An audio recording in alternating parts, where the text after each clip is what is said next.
welcome back. Or if this is your first night here, welcome to Sleepy Voyage. It's quiet now. Whatever the day held, whatever weight it carried, it doesn't need to follow into this moment. There's nothing to solve here, nothing to figure out. This is simply a warm, gentle kitchen late at night, where the light glows amber and soft, and the house around it has settled into stillness. Nothing is waiting, nothing is asked.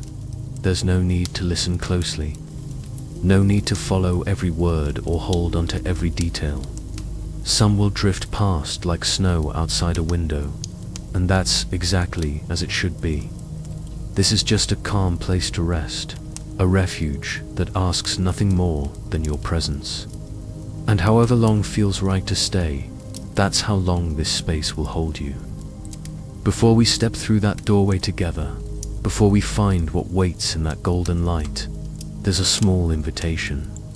If you'd like this refuge to be here whenever you return, whenever the nights feel long or the world too loud, consider subscribing to the channel.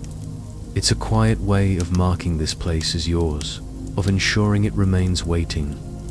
And if tonight's story brings even a small measure of peace, that gentle support helps us continue creating these sanctuaries for others who need them. So let's go now.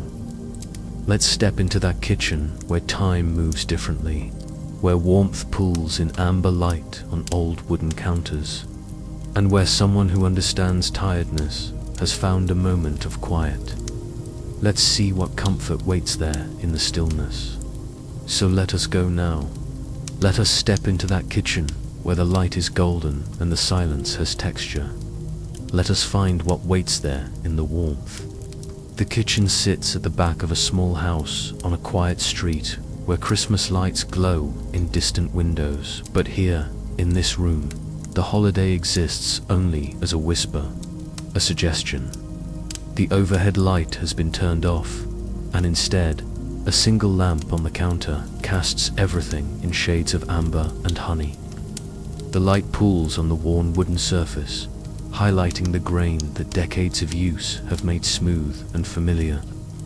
Outside the window, above the sink, snow falls in the particular silence that comes only on winter nights, each flake descending through darkness without hurry, without sound. The glass holds cold against the warmth inside, and along its edges, the faintest trace of frost has begun its delicate architecture. On the counter, near the lamp, a ceramic mug rests. Steam no longer rises from it. The tea inside has cooled to that perfect temperature between hot and lukewarm, the point where it can be held comfortably, sipped slowly, without thought. The mug is cream-colored, with a hairline crack running down one side, the kind of imperfection that makes an object more loved, not less. Beside it, a spoon has been placed on a folded kitchen towel, and there is something deliberate in that small choice, something that speaks of care taken even in the smallest gestures. The rest of the house beyond this kitchen exists in darkness. Rooms sleep, hallways hold their breath. But here, in this small space, there is light. There is warmth that seems to emanate not just from the lamp, but from the walls themselves. As if the room remembers every meal prepared within it, every quiet morning, every late-night conversation held over cooling coffee. The air carries a subtle scent, not strong, not obvious, just the faint suggestion of something baked earlier, perhaps that afternoon. Cinnamon, vanilla, the memory of butter and sugar transformed by heat into comfort. A figure moves into the kitchen from the darkened hallway beyond. His name is William, though we learn this not through introduction, but through the way he inhabits this space. He moves with the particular ease of someone who knows every inch of a room, who could navigate it in complete darkness if needed. Mid-50s, with grey threading through dark hair, and the kind of face that suggests he has learned to carry weight quietly. He wears soft pants and a sweater that has seen many winters, the kind of clothing chosen not for appearance, but for how it feels against skin at the end of a long day. William does something small as he enters, something most people do without thinking. He touches the edge of the counter with his fingertips as he passes, not gripping, not leaning, just making contact. It is the gesture of someone checking that the world is still solid, still there. The wood is cool and smooth beneath his touch, and there is comfort in that simple confirmation. He moves to the mug on the counter and, before lifting it, touches the ceramic with the back of one finger, testing the temperature. Not too hot, not cold yet. Just right. This too is something most people do. This small checking, this careful approach to even the simplest act of drinking tea. He lifts the mug and holds it between both palms, letting the remaining warmth seep into his hands. His shoulders, which have been held somewhere up near his ears all day, begin their slow descent. He does not consciously relax them. They simply remember, here in this kitchen, that they are allowed to soften. The light from the lamp catches the side of his face, illuminating the fine lines around his eyes. The slight downward pull at the corners of his mouth that comes not from unhappiness, but from years of holding things in, of being strong when strength was required, of continuing when continuation felt impossible. Outside, the snow continues its quiet work, covering, softening, transforming the familiar landscape into something that exists between dream and waking. The street beyond is empty. No cars pass. No footsteps disturb the accumulating white.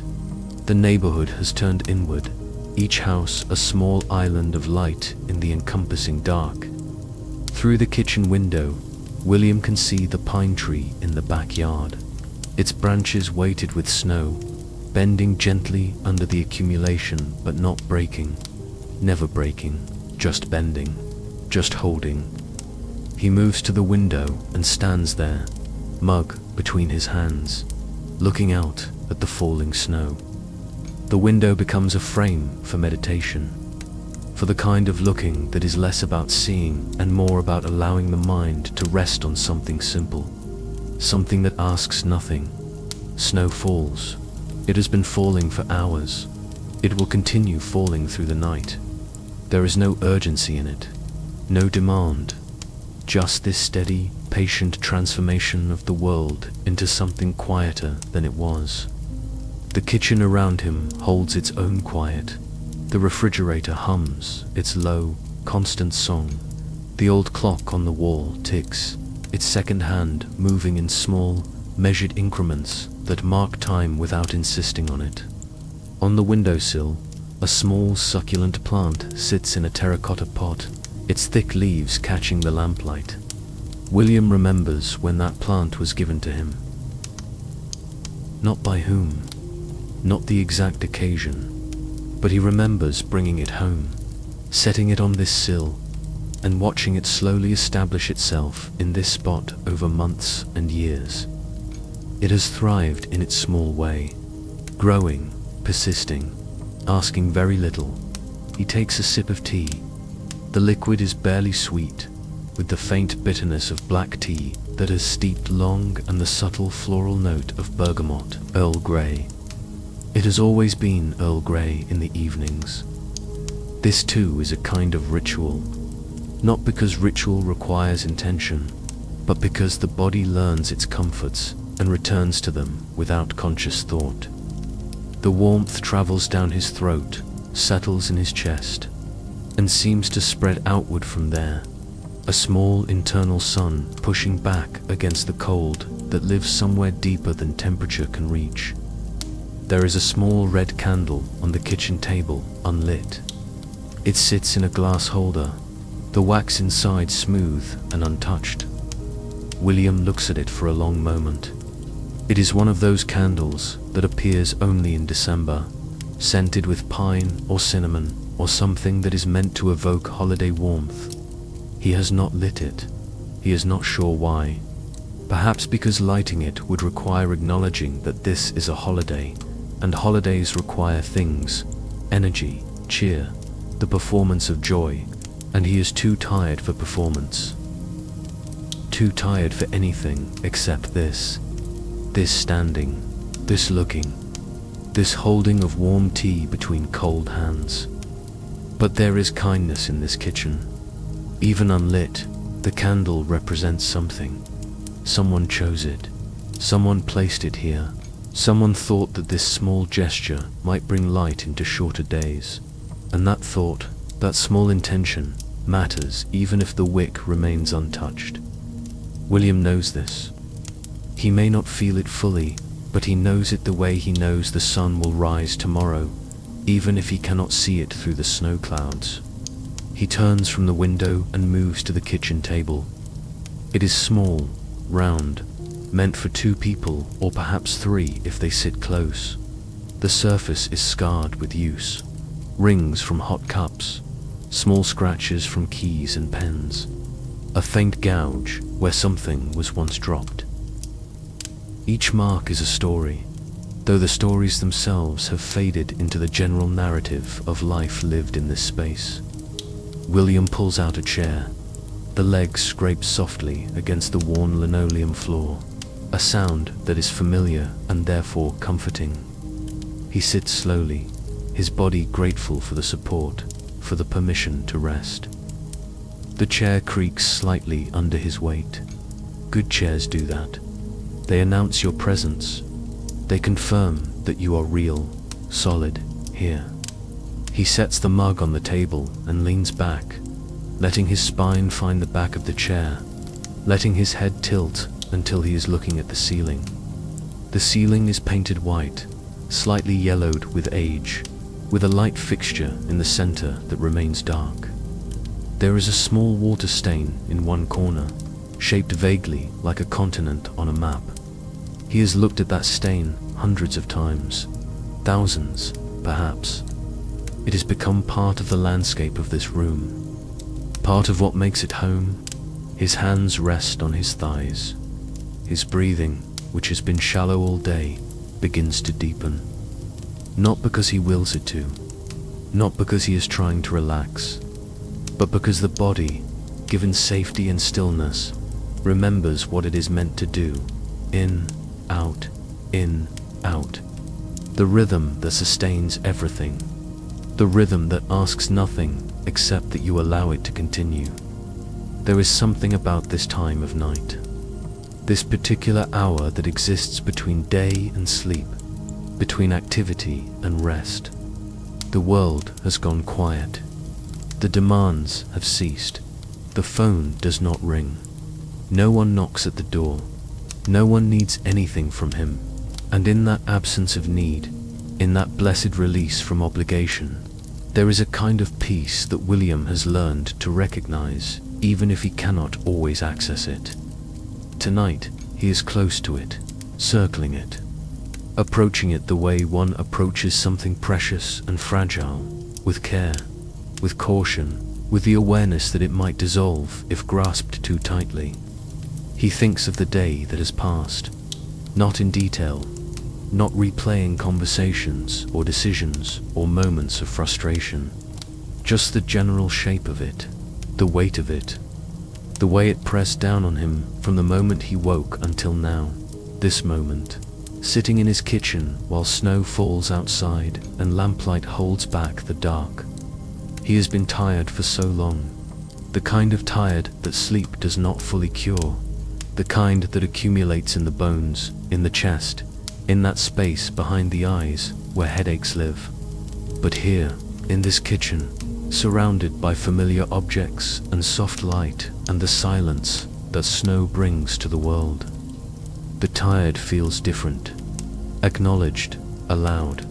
There is no need to push through it, to override it with caffeine or determination or the sheer force of will that has carried him through so many days. Here, he can let it be. He can let himself be tired. He can let his body remember that it is human, and humans were never meant to carry the weight he has been carrying. The tea is cooling further. He picks up the mug again and drinks, not because he is thirsty, but because the act of drinking gives his hands something to do, gives his mind something simple to focus on. The ceramic is smooth against his lips. The liquid is soothing, not medicinal, not fixing anything, just present, just warm, just enough. On the counter, near the sink, there is a small wooden cutting board with breadcrumbs still scattered across its surface. Earlier, perhaps for lunch or maybe a late afternoon snack, he had made himself a sandwich, nothing elaborate, just bread and cheese and a few slices of tomato. He had eaten it standing at the counter, looking out the window, watching the snow begin. He had not cleaned the board yet.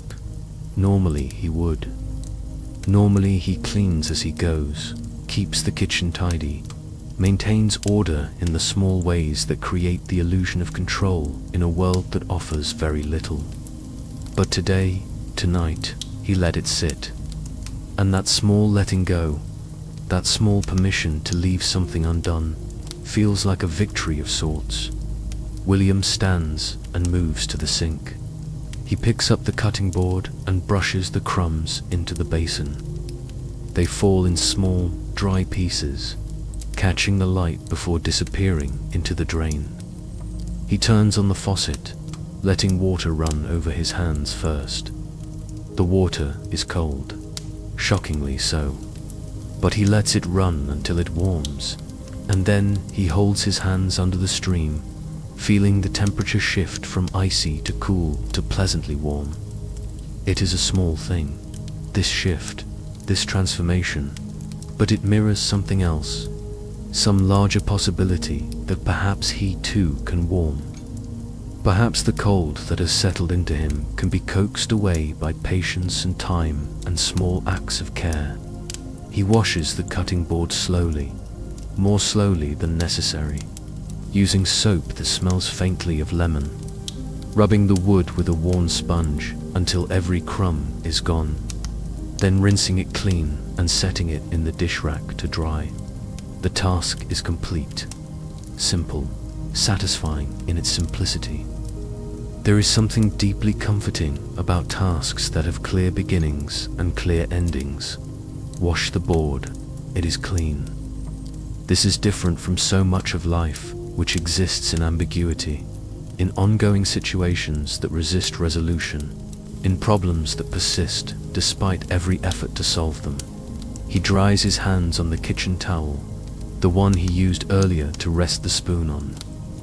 The towel is soft from many washings, with a faded pattern of blue and white checks that has become so indistinct it is more suggestion than design.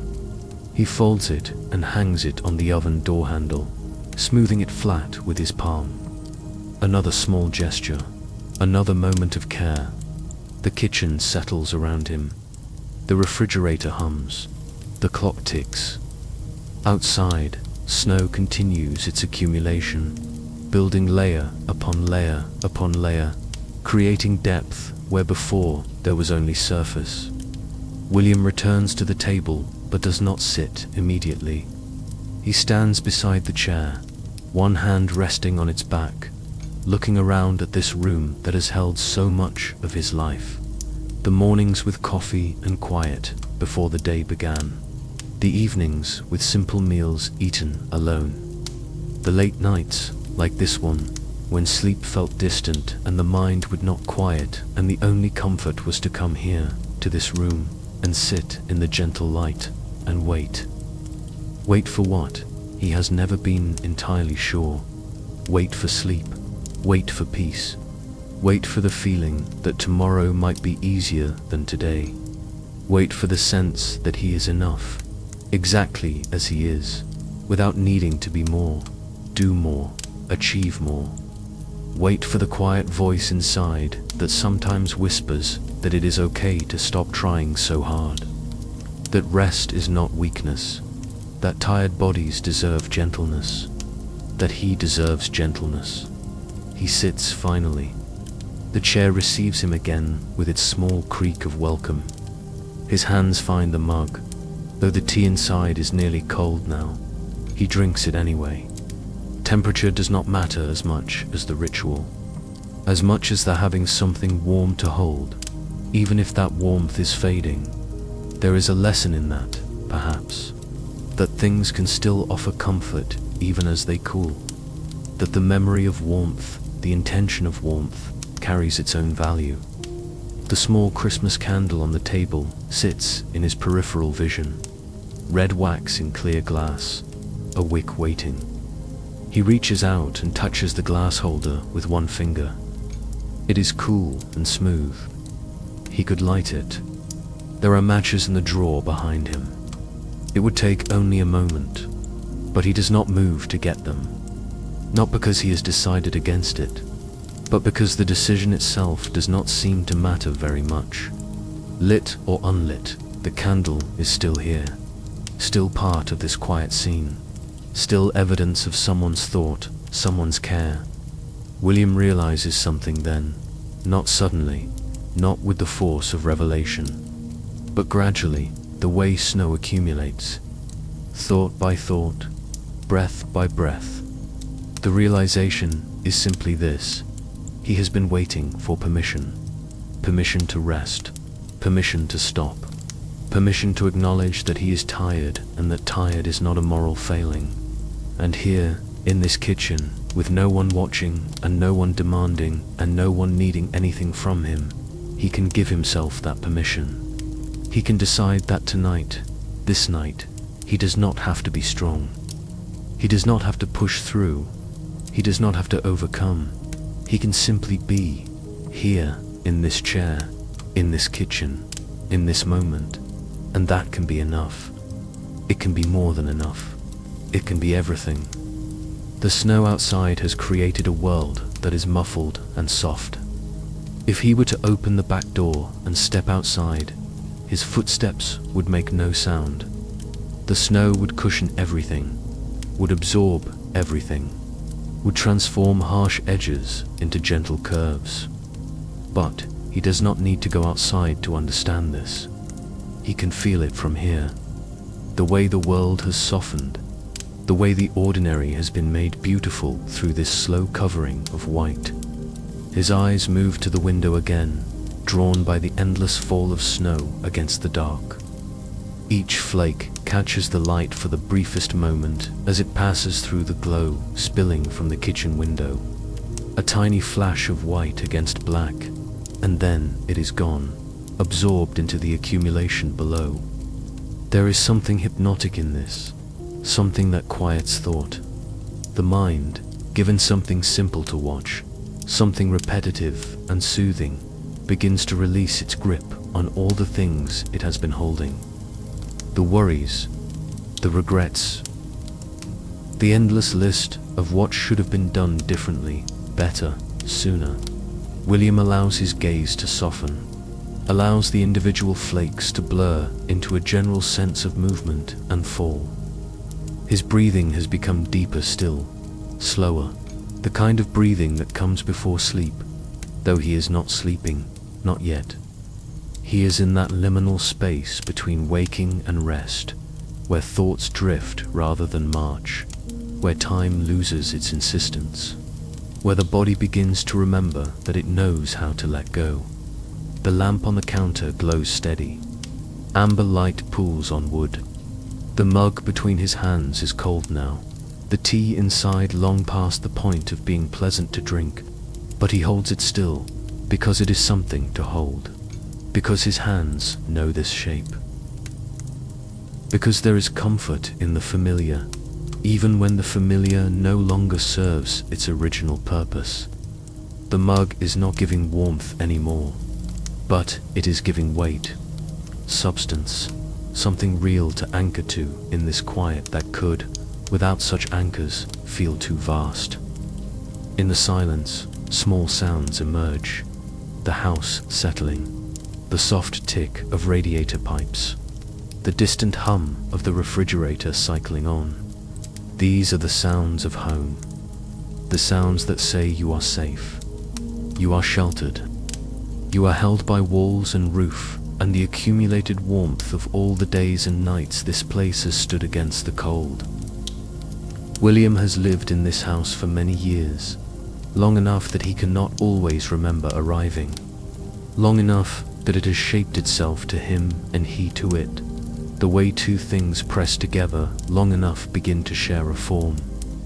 There was a time when he lived here with someone else, when the kitchen held two voices, two sets of footsteps, two bodies moving around each other in the familiar dance of shared space. That time has passed, not recently, not fresh with grief, but past nonetheless. The space where another person used to be is visible sometimes in small ways. The chair across from him that rarely gets pulled out. The cabinet shelf that holds two sets of dishes, though only one ever gets used. The way he still sometimes makes enough coffee for two before remembering that one pot is plenty. These things do not hurt the way they once did. Time has done its work, but they linger, they remind. And on nights like this, when the house is very quiet and the world outside has been erased by snow, those reminders feel less like loss and more like evidence. Evidence that he was not always alone. Evidence that this space once held more. Evidence that he knows how to be part of something larger than himself, even if that something no longer exists. He thinks about this without sadness, or rather, with a sadness so familiar it has become comfortable. A sadness that is no longer sharp but smooth, like stones worn by water, like the wooden table scarred by use. This is the sadness of middle age, perhaps. The understanding that things end. People leave, or change, or die. Plans do not work out. Dreams are revised or abandoned. But life continues. The heart continues. And there is grace in that continuation. There is quiet courage in still being here, still making tea, still sitting in kitchens while snow falls outside.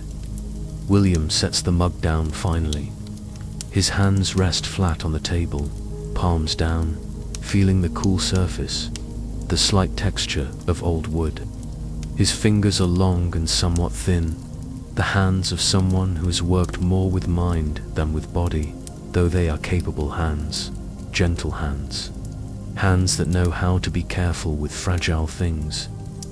He looks at them as if seeing them for the first time. These hands that have held so much, that have done so much, that have typed and written and cooked and cleaned and reached out and pulled back and gripped tight and let go. They are tired too. His hands. They deserve rest as much as the rest of him. He turns them over, palms up, and studies the lines there, the map of his own history written in skin. He has never believed in palm reading, in the idea that these lines predict anything, but he believes in what they record. Every year lived, every stress endured, every moment of tension held in clenched fists that later had to learn to unclench. The lines are deep, complicated, a topography of experience. Outside, something shifts in the quality of the snowfall, not stopping, not lessening, but changing somehow in the way it catches the light, in the angle of its descent. William looks up and sees that the snow is falling more thickly now, bigger flakes, heavier, the kind that will accumulate rapidly, that will create drifts and closures and the necessary suspension of normal life. Tomorrow, perhaps, will be a snow day. A day when no one expects anything because the weather has made expectation impossible.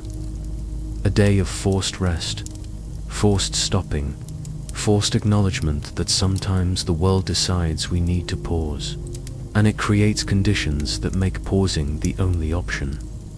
There is relief in that thought, not having to choose rest, having rest chosen for him by forces beyond his control, the weather, the snow, the physical impossibility of getting anywhere or doing anything. He can rest tomorrow without guilt, without the nagging sense that he should be doing something else, something more, something better. The snow gives permission. The snow makes rest mandatory. And in that mandate, there is a kind of freedom. William realizes he is very tired, truly tired. The kind of tired that goes beyond the physical into something deeper. Soul tired, perhaps. Life tired. The kind of tired that accumulates when you have been strong for too long, when you have carried things you were never meant to carry alone, when you have soldiered through and pushed forward and kept going because keeping going was the only option you could see. But here, now, in this kitchen, with its amber light and falling snow and absolute quiet, he can stop seeing that as the only option. He can entertain the possibility that there are other ways. That rest is one of them. That simply being, without doing, without achieving, without pushing, is enough. His eyes are heavy, not with the sudden weight of sleep, but with the gradual heaviness that comes before sleep. The heaviness that says the body is ready, that the mind has finally quieted enough, that the conditions are right for release. He does not fight it. He has fought it so many nights, forcing himself to stay awake because sleep felt like giving up, like losing time, like missing something important. But tonight, he understands that sleep is not giving up. Sleep is receiving. It is the body's wisdom asserting itself. It is the natural rhythm trying to restore balance. He stands slowly from the table.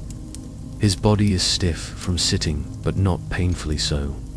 Just the normal stiffness of muscles that have held position for a while and now must remember how to move. He carries the mug to the sink and sets it inside.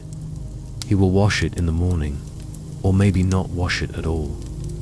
Maybe he will leave it there, evidence of this night, this quiet time spent in the kitchen while the world transformed outside. Small rebellions, small permissions to be less than perfect, less than efficient, less than always on top of things. He moves to the lamp on the counter and pauses with his hand on the switch. The light has been good company. It has held back the dark without aggression, without harshness, just steady and warm and golden. He is reluctant to turn it off, but he knows that darkness is part of rest, that the eyes need darkness, that the mind needs darkness, that we were never meant to live in constant light. He turns off the lamp. The kitchen plunges into darkness, though not complete darkness. The snow outside creates its own luminescence, a soft blue-white glow that comes through the window and makes shapes visible, even without the lamp. William stands still, letting his eyes adjust. The table, the chairs, the outline of cabinets and counters. The room is still here, still holding him, still safe. The darkness is not frightening. It is restful. It is the natural state of night. He walks slowly toward the kitchen doorway that leads to the rest of the house. His hand trails along the counter edge as he moves, maintaining contact, staying grounded. At the threshold, he pauses and looks back. The kitchen sits in its blue-white snow glow. The red candle on the table is barely visible. The shapes are soft and indistinct. The room looks like a photograph, like a memory, like something that might be dreamed rather than lived. William feels something shift inside him, not dramatically, not with fanfare, just a small internal movement, like ice beginning to thaw, like a fist beginning to unclench. He has been holding something for so long he had forgotten what it felt like to hold it. And now, without meaning to, without deciding to, he finds himself letting it go. Not all of it, maybe not even most of it, but enough. Enough to feel lighter. Enough to feel like the next breath will come easier than the last. Enough to feel like tomorrow, whether it brings snow or sun or something in between, he will be able to meet it as he is, without pretending to be more. The house around him is deeply quiet, rooms full of darkness and rest, spaces that ask nothing. He moves through the hallway slowly, one hand on the wall for guidance, though he knows this path by heart. He knows every creaking floorboard, every subtle dip in the old wood beneath his feet.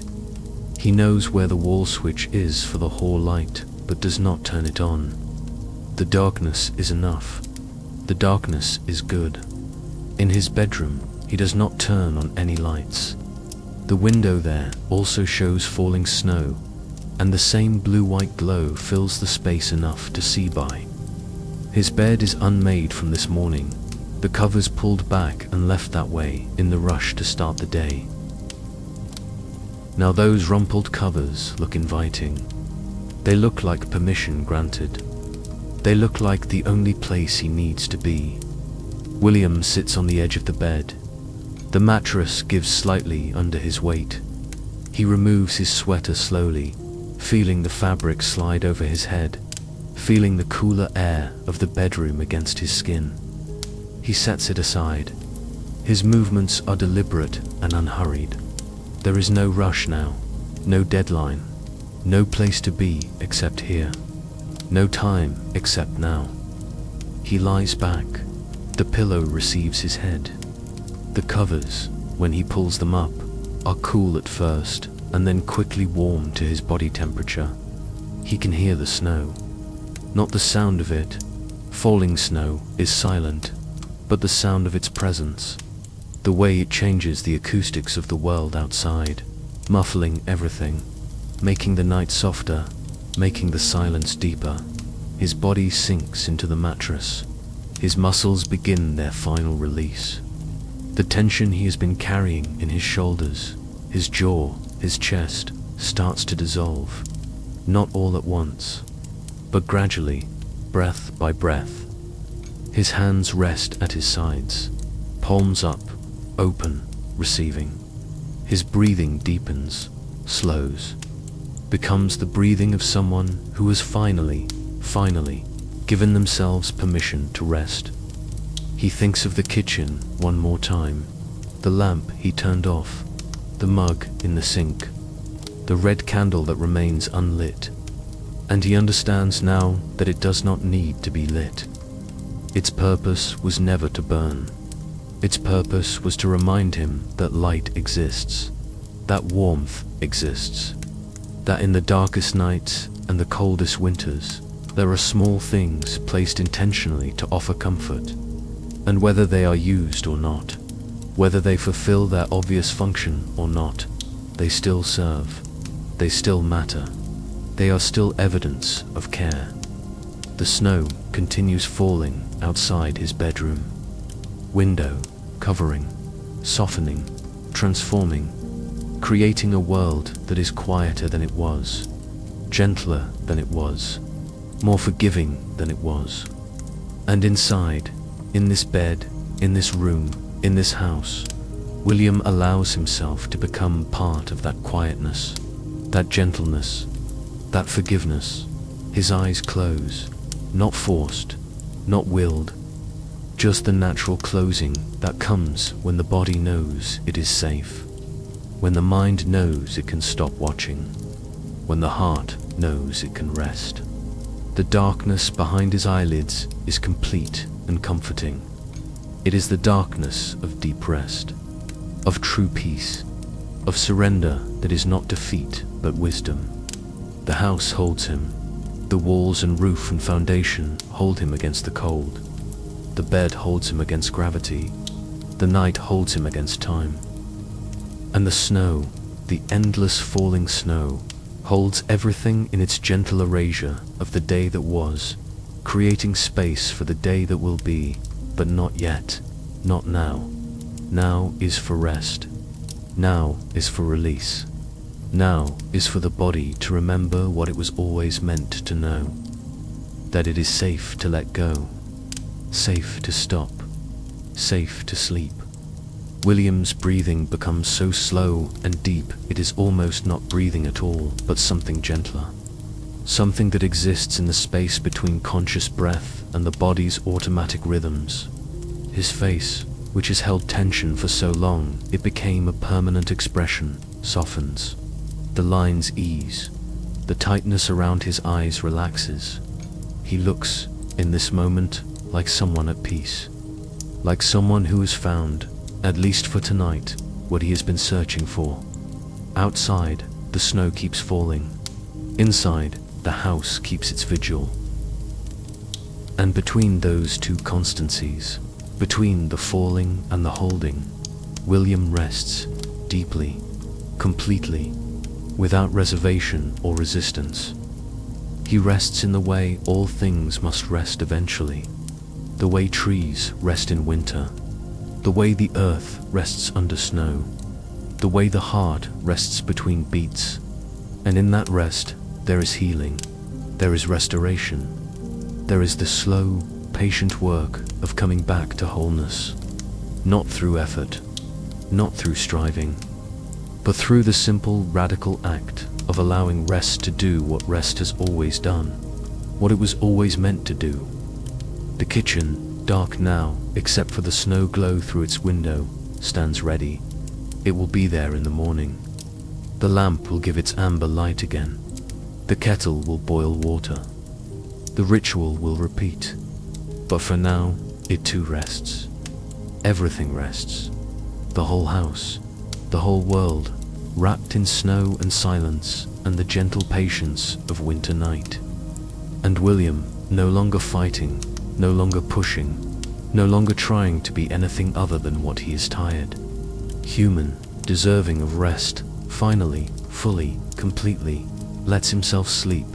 The snow falls, the house stands, the night deepens, and in the quiet space where awareness dissolves into dreams, there is only peace, only warmth remembered, only the soft, wordless knowledge that tomorrow will come, and when it does, there will be light again. But for now, there is this perfect, necessary darkness, this earned rest, this gentle falling away into sleep, and it is enough. It has always been enough. It will always be enough.